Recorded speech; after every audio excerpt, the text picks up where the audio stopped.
예, 안녕하세요. 2023년 11월 23일입니다. 예, 목요일이고요. 아까 새벽에 5시 한 50분쯤에 나왔었는데, 그렇게 날씨가 뭐, 예, 아직까지 오늘까지 그렇게 춥다고 느껴지진 않았어요. 않았는데, 뭐 또 비 소식이 있는데, 그래도, 예, 겨울에는 눈이 와야죠. 추워도, 예, 눈이 와야 또 겨울을 준비하시는 분들, 예, 물건도 좀 팔고, 이때 많이 추워야 옷을 파시는 분들도 좀 장사가 되죠. 예. 아무튼 예전보다 뭐 날씨가 많이 안 추워서. 자, 정한영의 경매 이야기. 예, 제목을 아직 못 정했습니다. 못 정했는데 이제 하나씩 하나씩 이제 지금 4천 명이 넘었으니까 다음 주에는 윤곽을 이제 좀씩 좀씩 드러내려고 합니다. 어떤 방향으로 제가 이 이제 유튜브를 끌고 가려고 하는 건지. 자,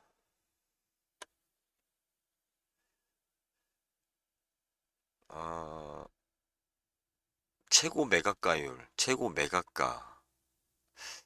근데 지금 저는 제가 보기에는 확실히 그렇게 보입니다. 그러니까 지금 최고 매각가라고 나오는 물건들이 그렇게 비싸지가 않아요.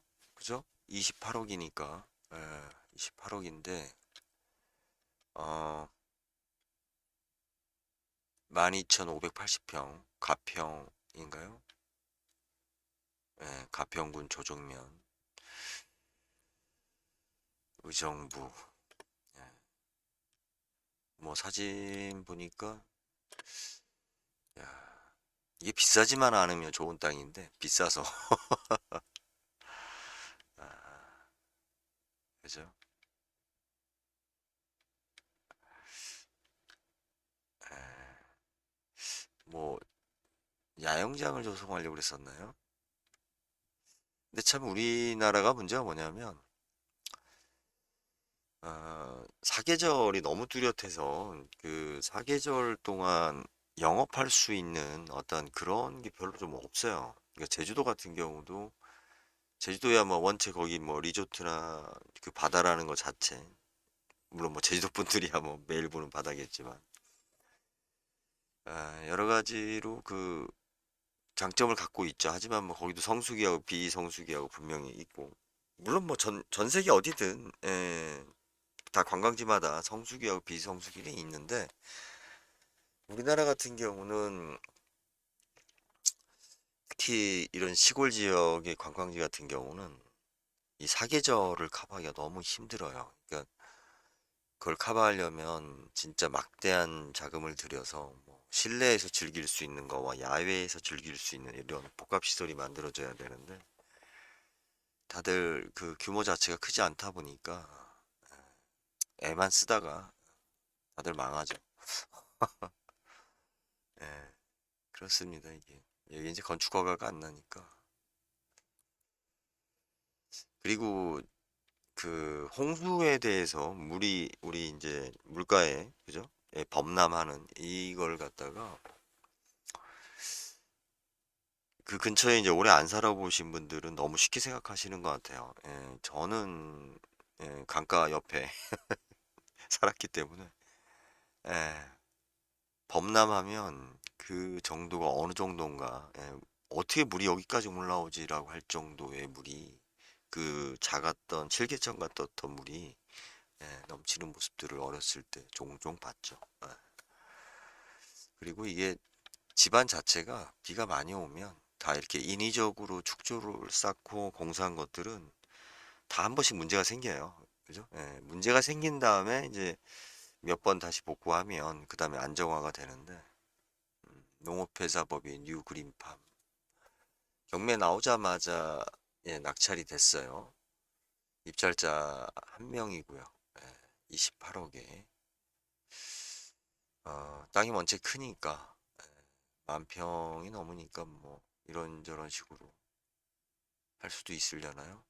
청구 금액이 13억 가압류 이렇게 되어 있는데 음,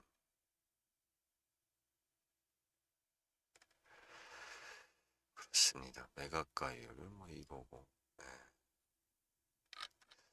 참 제가 그런 이야기 있었죠. 우리 특히 이제 그 상권을 그 지역에 봤을 때 우리 캠핑장 같은 경우도 요즘 보니까 12월 31일 날 그 캠핑 뭐 진짜 막 그 눈 속에서 캠핑하는 친구들이 있더라고요.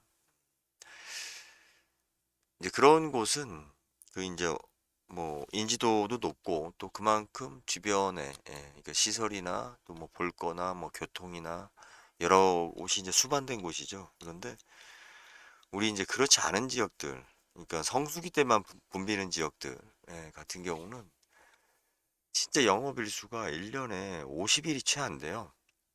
50일은 설마 넘지 않겠냐 이렇게 생각하시는데 계산해 보세요. 50일이 넘지 않아요. 거의 한 잘해야 한 30일? 진짜 그 30일 장사입니다. 30일. 그 휴가철하고 뭐 요즘은 어버이날, 또 뭐 추석 때나 크리스마스 시즌 뭐 요렇게 한다라고 해서 펜션 같은 경우 아니면은 뭐 속초 같은데 이런 데도 보면 그 진짜 그 주인 입장에서 아, 돈 좀 되는구나. 이게 좀 장사가 된다라고 할 수 있는 날짜는 50일만 돼도 잘 되는 지역입니다. 30일 정도 밖에 안 돼요. 그러면 시설이 일주일 내내 노는 거예요. 일주일에 하루 영업하기 위해서 노는 거기 때문에 바가지 안 씌우면 당장 먹고 살기가 힘들어지죠. 예, 좋네요. 나름대로 뭐 굳이 건물을 짓지 않고 이제 같은 분이 다 인수했네요. 5억 8천하고 28억하고 하면은 뭐 한 30억대 정도 세금하고 뭐하고 이제 괜찮네요. 자, 아, 이거는 땅값이 12,000평이죠. 12,000평에 예를 들어서 우리가 평당 10만 원을 잡으면 12억일 테고, 그죠? 20만 원을 잡으면 24억일 테고, 그러니까 한 25만 원 정도 잡은 것 같은데, 어,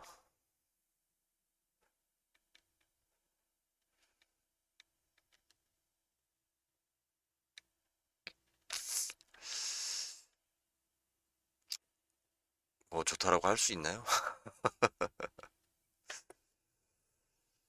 예, 뭐 글쎄 아파트 하나 강남의 아파트 하나보다 낫지 않을까 싶어요. 그래서 뭐 최고 매각가라고 하는데 제가 봤을 때 경매에서 아직 뚜렷하게 뭐 비싼 물건이 그렇게 나오는 것 같지는 않아요. 같지는 않고 최고 경쟁률이 33명입니다. 아무래도 이제 여러분들 그 아파트에 대한 관심이 부동산 하게 되면 한 대부분 경매 보시는 분들이 한 90%는 아파트에 관심을 가지시니까 예, 보자고요. 지금 뭐 집값이 떨어진다, 뭐 폭락이다, 뭐다라고 하지만 사실은 이제 그건 이제 서울 이야기예요. 서울의 이제 일부 신축이라든지 아니면 재개발, 뭐 재건축, 뭐 이런 호재로 해서 거품이 잔뜩 꼈던 곳들, 자기네들끼리 호가를 올렸던 곳들, 이런 것들이 이제 뚜렷하게 이제 요즘은 호가마저도 이제 떨어지는 성향인 거고, 우리 진짜 그 제가 서민이라는 말을 싫어한다고는 하지만 또 써야 되니까, 우리 이제 생계형 아파트들. 서민이란 말보다 그냥 하루하루 열심히 일해서 먹고 사는 사람들의 집들로 봤을 때는 그렇게 떨어졌다라고 볼 수가 없죠. 감정가하고 낙찰가하고. 그래서 만약에 이 아파트, 그러니까는 우리 생계형 아파트 값이까지 떨어지는 상황이 온다. 그러면 그거는 붕괴예요, 붕괴. 대한민국의 붕괴 상태이기 때문에 무조건 뭐 떨어져야 된다. 그건 안 맞는 말인 것 같고. 제가 아파트 폭락론을 반대 입장에서 이야기하는 게 아니라 일단은 아파트 폭락론을 이야기하는 사람들의 논리는 진짜 부실해요.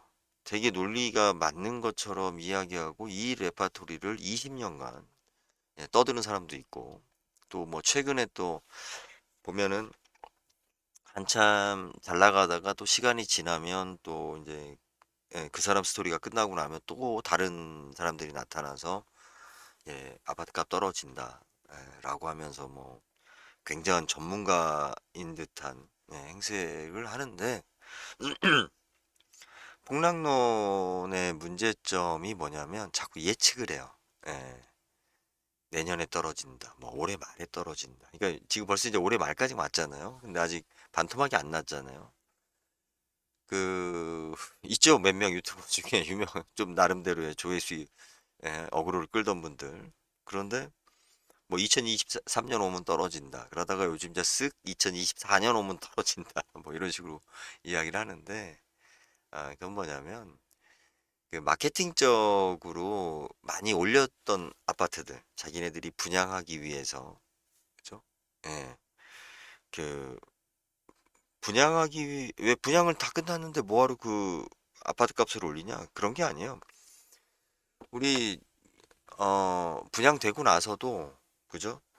아파트를 대물로 받는 그 이제 납품업자들이 있기 때문에 이 사람들은 앞에 이제 분양이 끝나면 자기네들도 이제 떠하는 것도 팔아야 되는 그런 입장도 있고, 재개발 같은 경우가 좀 심하죠. 예, 재개발 같은 경우는, 그러니까 재건축이 심하죠. 재건축 같은 경우는 조합원들이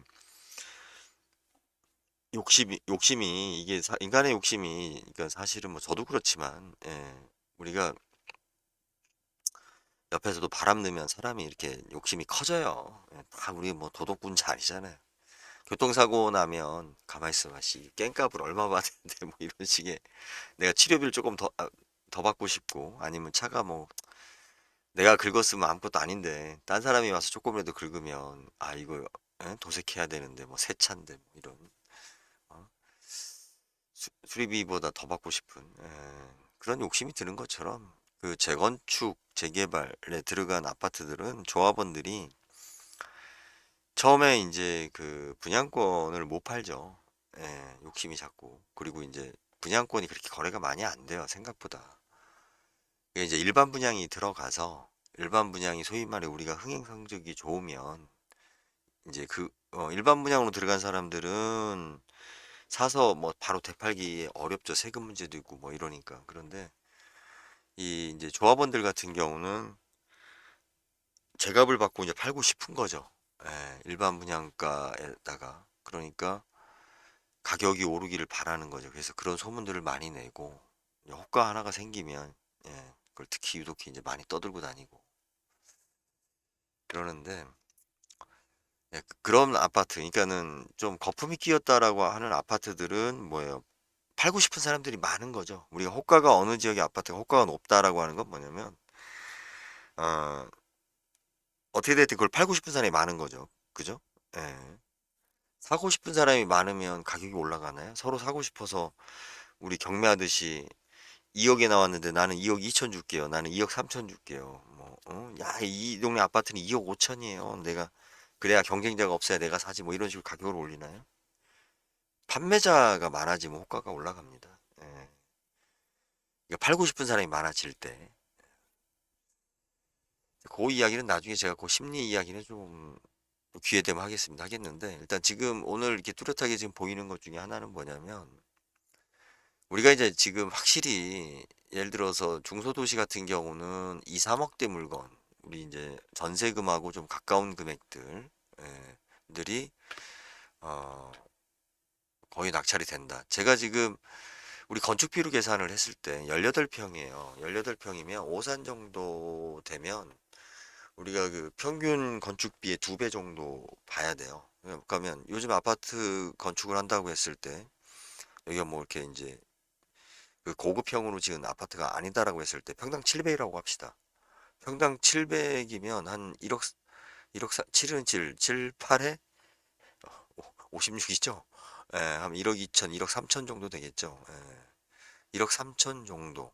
건축비만. 이죠? 지금 새로 졌을 때 1억 3천 정도 되죠.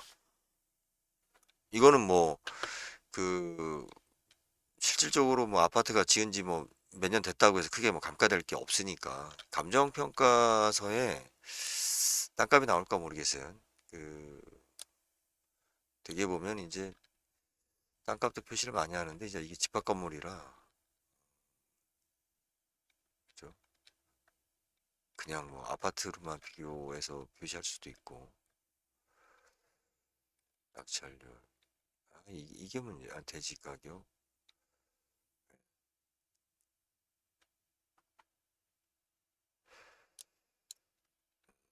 음, 네, 대지 가격을 따로 안 뺐네요.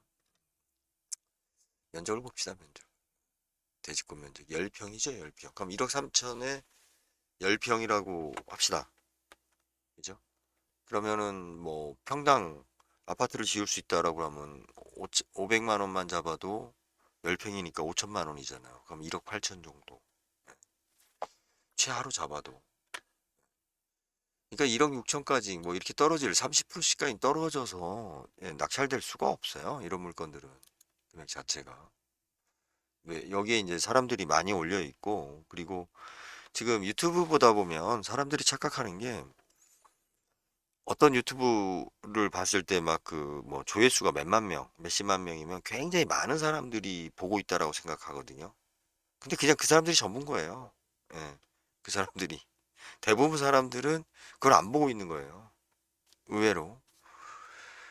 그래서 지금 뭐 아파트 값이 떨어진다, 폭락론이다, 막 이런 채널을 즐겨 찾는 사람들은 온통 유튜브에 그런 얘기만 있고 전문가들은 다 그런 얘기만 하는 것처럼 착각할 수가 있어요. 예. 일반 시장에서는 떨어진다라고 느끼긴 하지만 그렇다고 해서 뭐 얼마나 떨어지겠어. 대부분 이렇게 예, 지내고 우리가 지금 이제 고령화되기 때문에 뭐 내가 집을 안 팔으면 되지 뭐 떨어졌다고 하면 어차피 집은 살고 있는 거니까. 우리 상가하고 다르죠. 상가는 임대가 안 나가면 어떻게 해야 돼요? 당장 월세가 안 들어오니까 예, 공실이 바로 돼버리지만 이런 주택들은 그냥 내가 살면 되니까. 거래가액이 1억 7,700에 2017년에 샀어요. 사가지고 예, 근저당으로 1억 2,700 뺐어요. 그러면 뭐 한 5천 자기 돈 들였네요. 5천 들였고 그리고 근저당이 또 1억 9,500. 에, 뭐가 대부업체에서 1억 뭐 이렇게 많이 뺐어. 1억 9,500이나 집이 얼마라고. 뭐 이 돈에서 뭐 얼마나 받았겠어요. 근데 아무튼 청구 금액은 3억 2,200이에요. 예, 뭐 집주인 입장에서 봤을 때는 뭐 예, 자기가 넣은 돈은 뭐 다 빼서 썼네요. 그죠? 그렇잖아요. 예.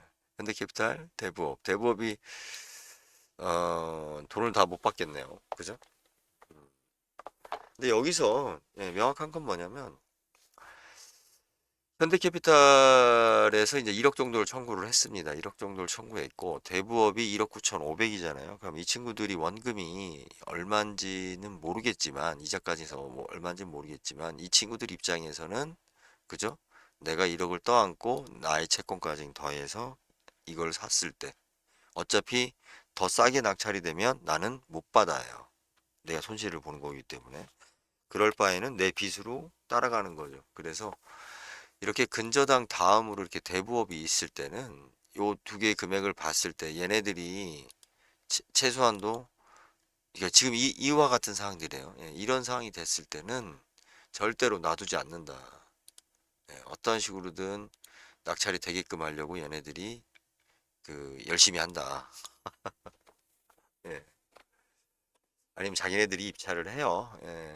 어차피 뭐 빚으로 떼이니까 자기네들이 입찰해서 다 못 받으니까 예. 그러면 이제 우리 경매로 이제 이렇게 낙찰돼 가지고 2억 2천으로 하게 되면 이제 무슨 장점이 있는 거냐면 대출을 이 매각가 기준으로 해서 대출을 해주니까 예. 대출을 더 받을 수 있는 거죠. 뭐 우리 경락장금 같은 경우 뭐 지금 80%까지 되는지 모르겠는데 그렇게 되면은 예, 1억 6천까지는 받을 수 있죠. 그러면 처음에 현대캐피탈에서 받은 것보다 더 받을 수 있는 예, 그런 상황인 것 같은데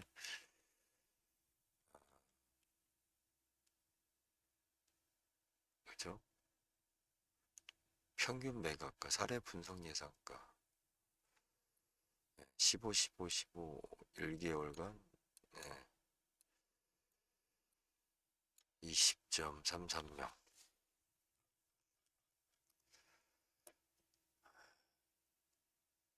그래서 뭐 그렇게 많이 온 건 아니에요. 최저 매각가율 이런 거는 거의 뭐 무잉여 경매라고 해서 우리 이제 그 주연선 뭐예요? 예, 이거 의미가 없는 건데, 그죠? 어차피 5천만 원을 떠안고 하는 거니까 아무 의미 없어요. 이건 경매비하고 뭐 다 어차피 예, 떠안는 거라서 굳이 뭐 이 가격까지 기다려서 낙찰 받을 예, 필요가 없는 물건인데 그냥 5천만 원에 사는 거죠. 어차피 면적이 7평이네요. 좀 작네요. 작아서 뭐 이거는 오피스텔이라고 해서 좀 유지가 되기가 그냥 혼자 살기에는 뭐 그죠? 아니 쪽방보다 나을 거 아니에요.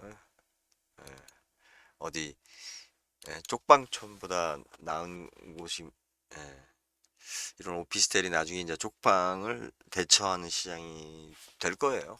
예, 이 상가 분위기가 뭐 더 좋아지지는 않을 테니까 점점 더 슬럼이 될 테니까 쪽방과 같은 관리비가 안 거치다 보면 이제 점점 이제 슬럼화 되죠. 슬럼화 되고 자, 뭐 다른 경매에 대해서 뭐 물어보실 거나 뭐 오늘 경매 건 없으시죠? 자, 뭘 볼까요? 아, 조회수가 높은 거를 볼까요?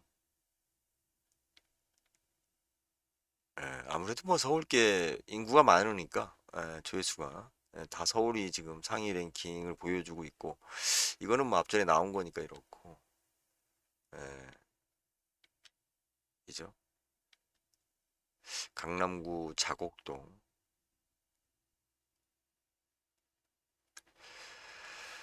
자 강동구 천호동 근데 우리 이제 요런 집들 아,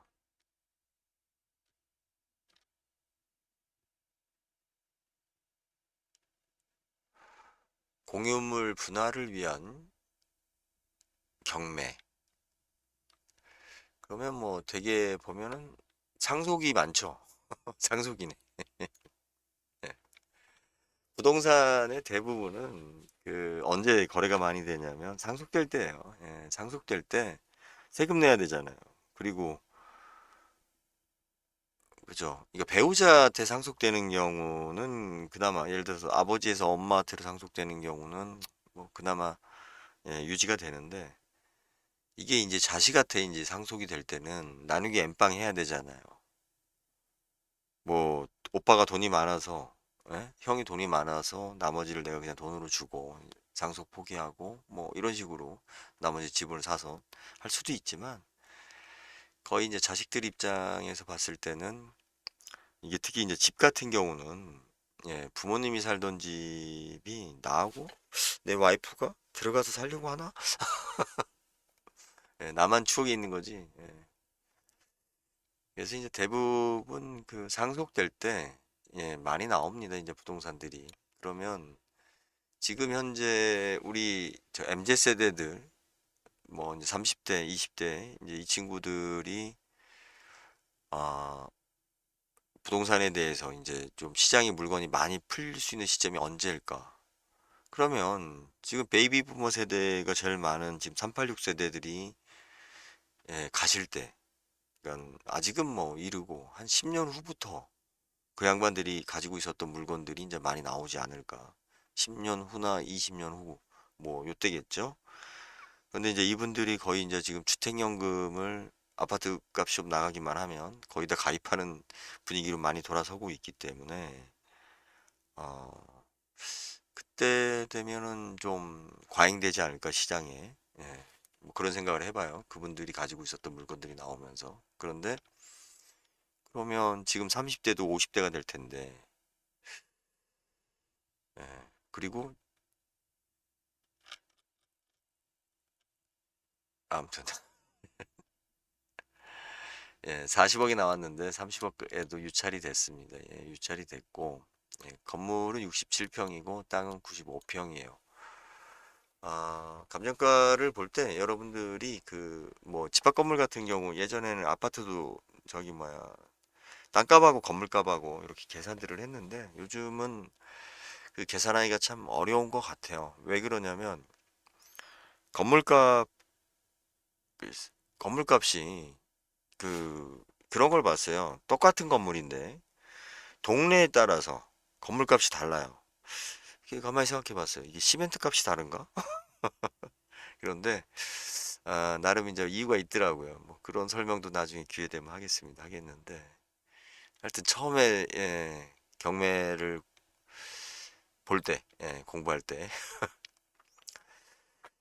자, 토지 가격이 40억이에요. 토지 가격이. 그죠? 그리고 건물 가격이 보십시오. 1층, 지하 1층, 보일러실에서 얼마예요? 3,900이에요. 예. 토지 가격이 40억인데 건물 가격이 3,900밖에 안 돼요. 그럼 땅값밖에 없다는 얘기잖아요. 집이 어떻게 줬길래? 이게 몇 년도 승인 난 집이에요. 아,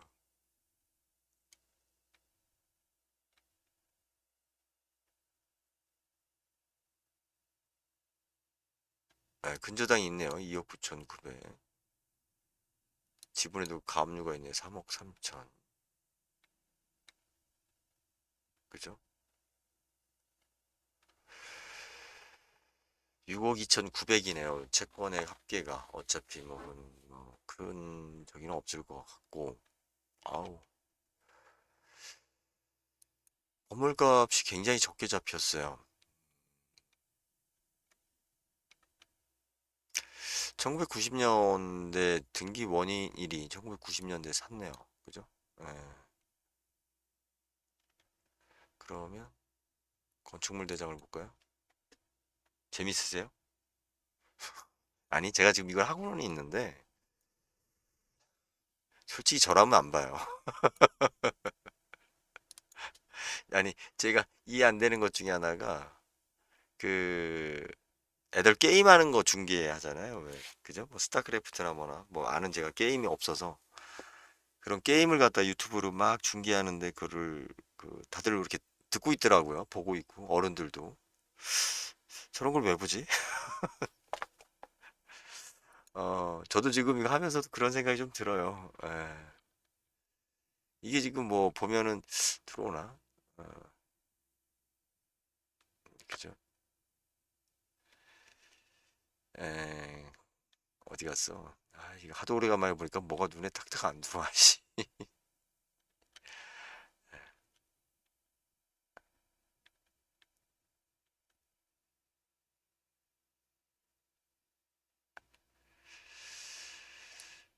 아,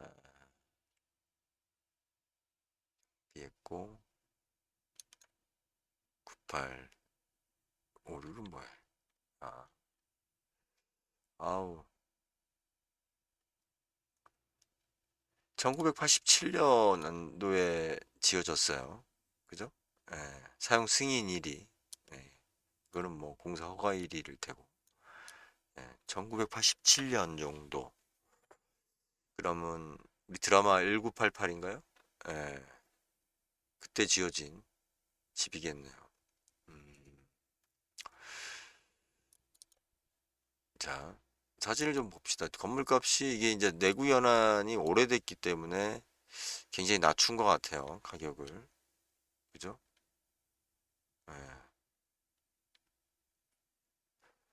이건 뭐 그냥 제11 대고 온실인가?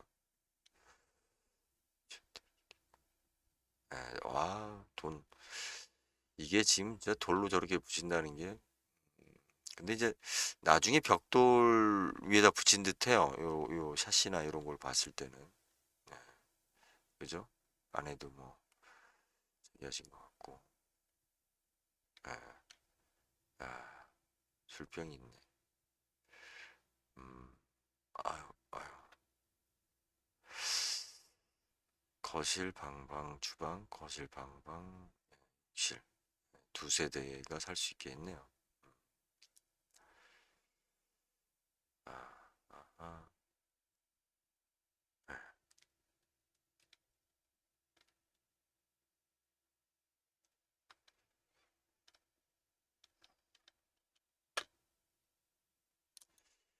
제가 이제 이거 무슨 얘기를 하나 팁을 드리면, 우리가 똑같은 아까 제가 건물 나왔고 뭐하고 했을 때 뭐냐면, 만약에 이제 이 건물이 지방에서 나왔다. 그러면 감정가를 책정할 때 보면 건물값이 더 높게 잡혀요. 서울보다. 이게 서울은 땅값이 원체 세기 때문에 건물값을 갖다가 낮춰도 사실은 뭐 큰 의미가 없어요. 이거 자체가. 원체 땅값에 대한 비중이 크니까. 그런데 이제 지방 같은 경우는 그 공시지가 자체가 이제 땅값, 주변 땅값이나 이런 게 낮다 보니까 우리가 통상적인 시세에 맞추기 위해서 뭐 이렇게 보정을 하는 작업들이 있죠. 그래서 지방 같은 경우가 건물값이 더 비싸게 잡힙니다. 감정가에서. 그냥 그거는 그냥 참고로. 똑같은 건물이라고 해서 건물값이 같은 가격으로 잡히는 게 아니에요. 값이 어떻게 닫았나? 서울 지역의 아파트가 그죠? 아우 오늘 이제 지금 하나씩 메뉴가 익숙하네. 씨. 아이씨. 예. 오늘 조회수가 높은 게 이건가요? 예. 이거는 뭐 개포동 지금 새로 지은 것 같은데.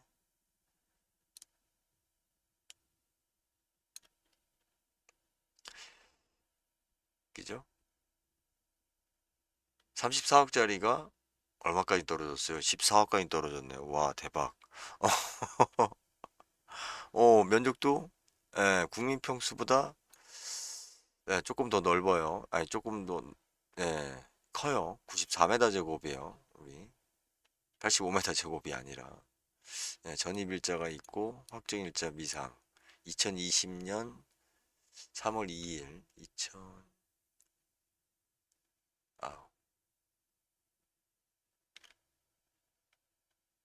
2020년 4월 8일이 소유권 보존인데 2020년 3월 2일 날 전입이 돼 있어요.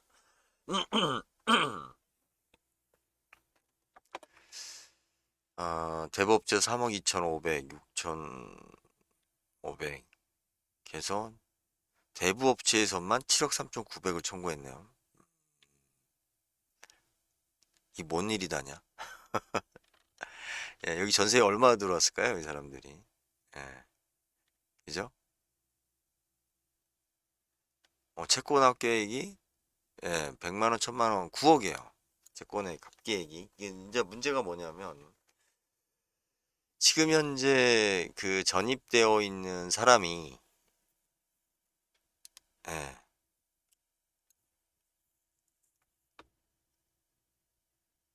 전입만 되어 있고 미상이에요. 안 나와 있어.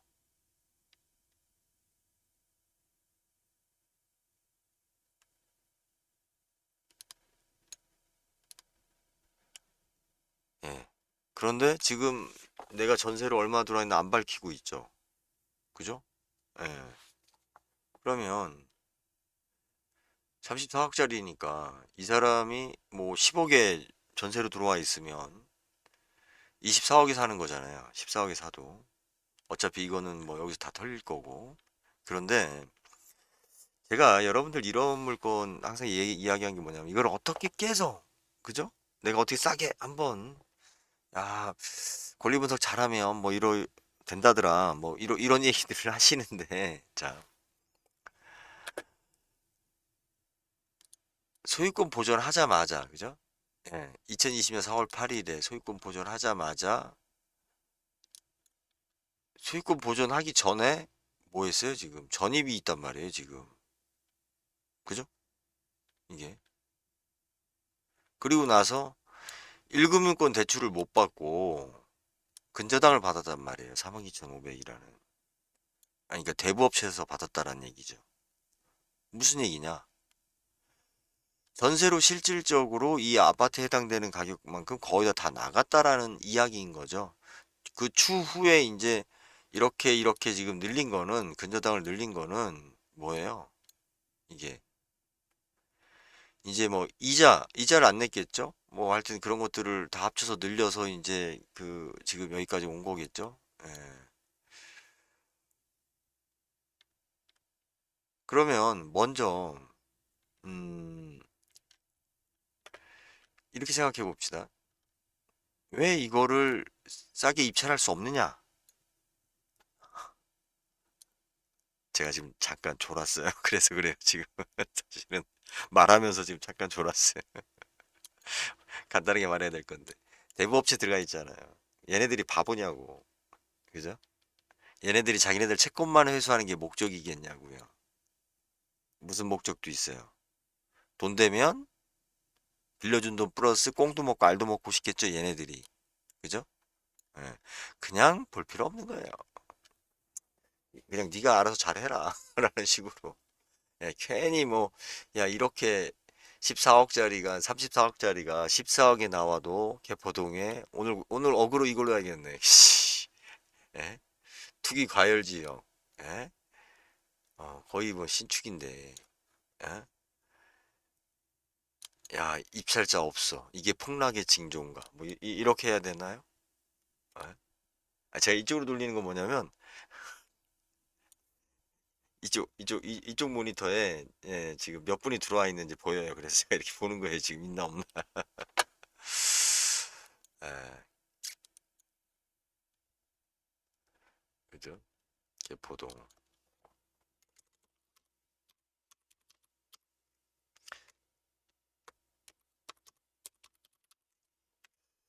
이런 것도 있는 거예요. 그러니까 뭐냐면, 이게 이제 예를 들어서 낙찰이 됐다. 예? 그러면 우리가 그, 어떻게 올라가요? 이게 신고가에서 신고가, 신저가로 올라가겠죠. 만약에 14억에 낙찰이 되면 신저가로 올라가겠죠. 그러면 폭락론을 이야기하는 사람들은 요 봐라. 아파트가 이렇게 지금 떨어진다. 뭐 예, 이런 이야기를 하겠죠. 예, 대부분 주택 같은 경우는 아파트 같은 경우는 정상적인 물건이 더 많아요. 훨씬 더 많아요. 우리가 이제 이렇게 이제 특이한 케이스의 물건들, 뭐 돈하고 엉켜 있고 세입자하고 엉켜 있고, 예, 이런 물건들은 아파트에서 별로 없어요. 그 분양 과정부터 해서 그 일단 대출이라든지 뭐 이런 거 우리 입찰할 때 그래서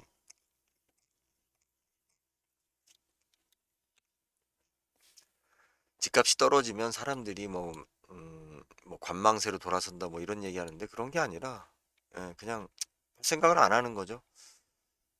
듣고 싶지 않은 거지. 집값 떨어졌다는 얘기를 누가 듣고자 해요, 그렇게. 예, 지금 현재 가장 큰 문제가 시장에서 근린 시설이에요. 예, 근린 시설은 싸게 사도 손해입니다. 이게 문제가 뭐냐면 내가 경매로 해서 싸게 샀어요. 그런데 싸게 샀으면 그 다음에 오를 거 아니에요. 그게 아니라 싸게 샀는데 그 다음 되면 더 싸죠. 이게 사람 죽이는 일이거든요. 예, 임대 수입도 안 들어와. 예, 상권은 여러분들 그 쉽게 생각하지 마세요. 예, 상권은 쉽게 회복이 되는 게 아닙니다. 한 번 무너진 상권은 쉽게 회복이 안 돼요. 이제 그 이유가 뭐냐면 다른 상가 소유자들이 예, 포기를 하지 않아요. 우리가 상권이 죽었으면 한번 갈아엎고 새로운 어떤 진짜 그 리모델링해서 상권 분위기나 뭐 이런 건물에 대한 경쟁력이나 이런 것들 해야 되는데 그냥 상가 건물 가지고서 벽돌 빼먹듯이 그냥 내 월세 나올 것만 앉아서 예, 계획하는 사람들이지 어떤 새로운 모험이나 이런 적극적인 사고를 가지고 있는 사람들이 아니에요. 상가를 가진 사람들이.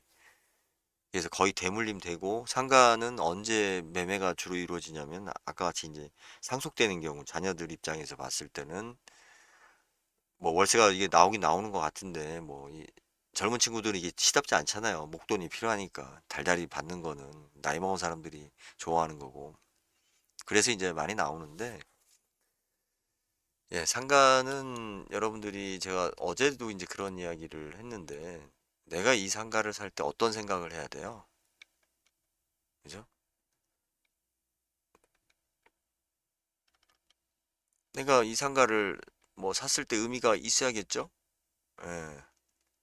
지금 보니까 치과 가야 되는데 저도.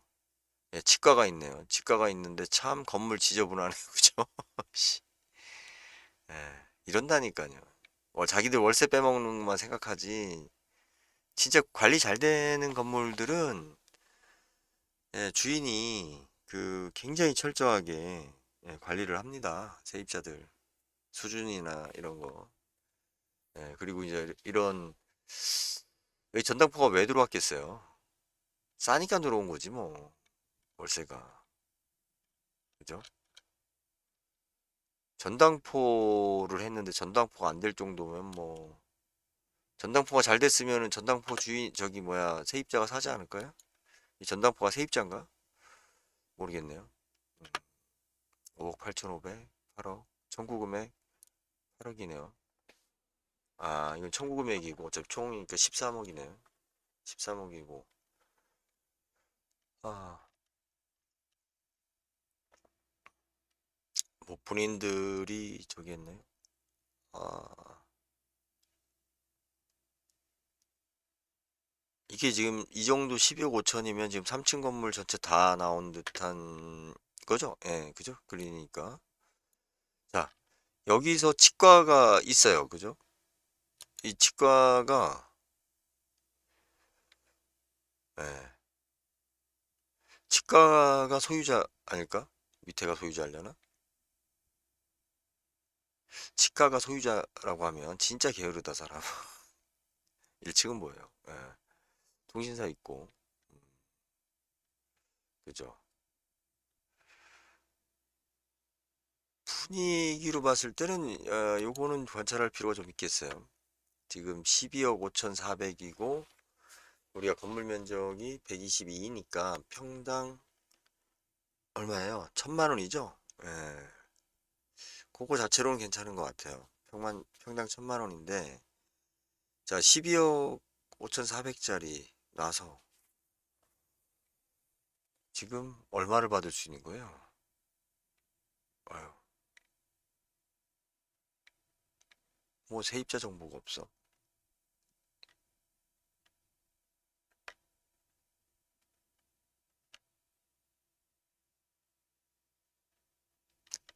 12월 7일이니까 자, 요 물건은 제가 이거 분명히 얘기 좀 드릴게요. 지금 왜 자료가 이제 지금 아직 덜 뜨냐면 경매는 공식적으로 2주 전에 나옵니다. 2주 전에. 예? 그러면 우리가 지금 오늘이 23일. 그죠? 2주 전 맞네. 씨. 예. 아,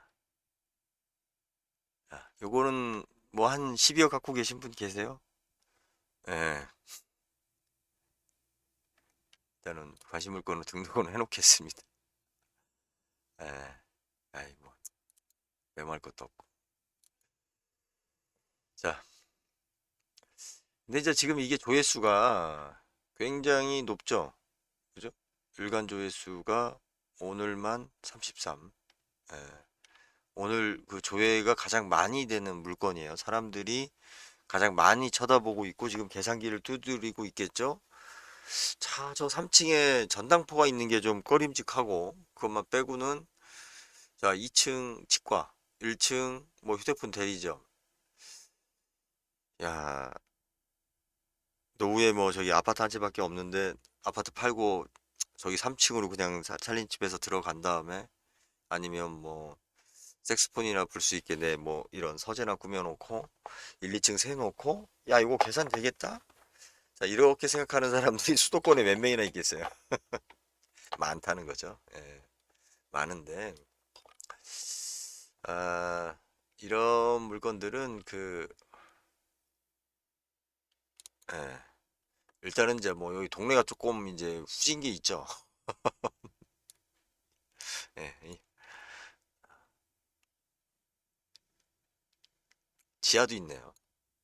그린 생활 지하에 뭐가 있을까? 노래방이 있나? 그 간판을 자세히 안 봤는데 다시 한번 볼까요?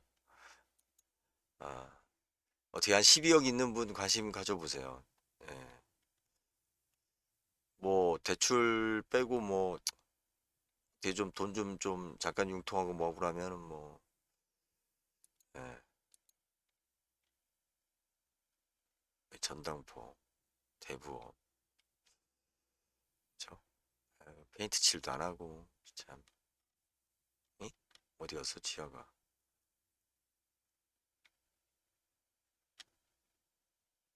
이- 지하고.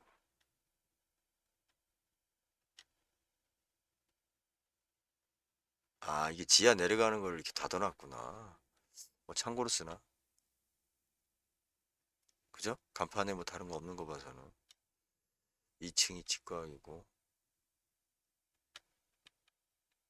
예. 아, 이 건물의 문제점이 주차장이 없죠? 그죠? 음, 그런데 뭐 주차장이야 뭐 얘기하면 되고. 오.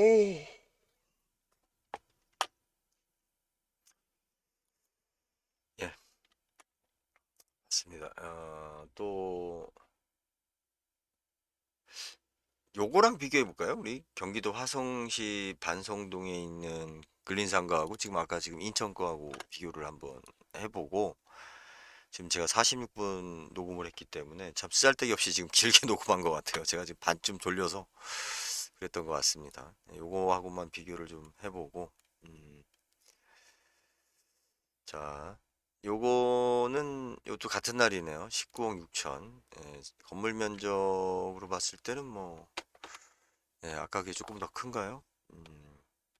그렇고, 그죠. 아직 한 번도 이제 유찰이 되지 않았고, 음, 이 뭐 전체 건물이 나오진 않았을 테고, 그죠? 이게 19억이 나오진 않았을 테고, 예. 어, 여기에서 어디예요?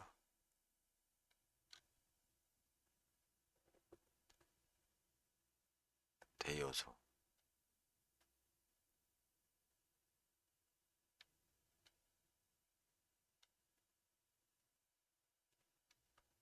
모텔이 나온 건가요?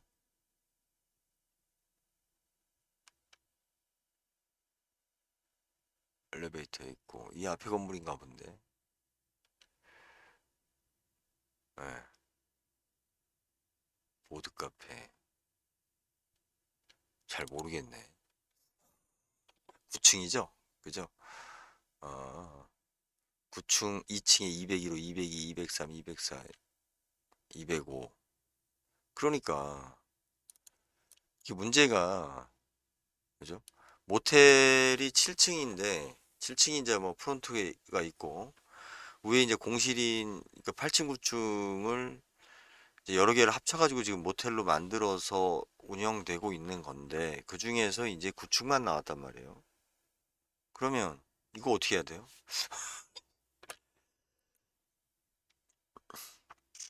이거를 내가 낙찰을 받아서 모텔 운영하는 사람한테 세를 주는 방법이 있겠죠. 예, 그 사람이 세를 얼마를 주는지 모르겠지만 지금 아, 아유,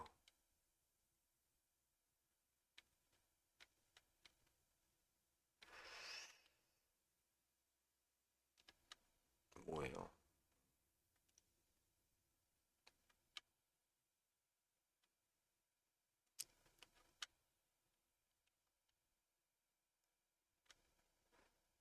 전혀 뭐 수익성이 없는 물건이죠. 이거에 비하면 인천 게 훨씬 낫죠. 예, 이 얘기밖에 할 얘기가 없네. 아니 뭐 얘기거리를 좀 찾으려고 그랬더니 예, 생각도 안 나고 보이지도 않고. 예. 근데 이제 지금 확실히 상가 건물은 요 가격대의 물건을 찾는 분이 많은 것 같아요. 예, 이렇게 지금 조회수가 많은 걸로 봐서는 수도권에서는 이제 20억대, 뭐 30억대 요 정도 물건을 많이 찾지 않을까. 예, 그게 이제 참, 아이고 말이 길어졌네. 제가 지금 정신을 좀 차릴게요. 이게 지금 일단 녹화는 여기까지 하겠습니다. 죄송합니다, 오늘. 아, 진짜 어그로 끄는 방송밖에 안 되니. 나 참. 예, 감사합니다.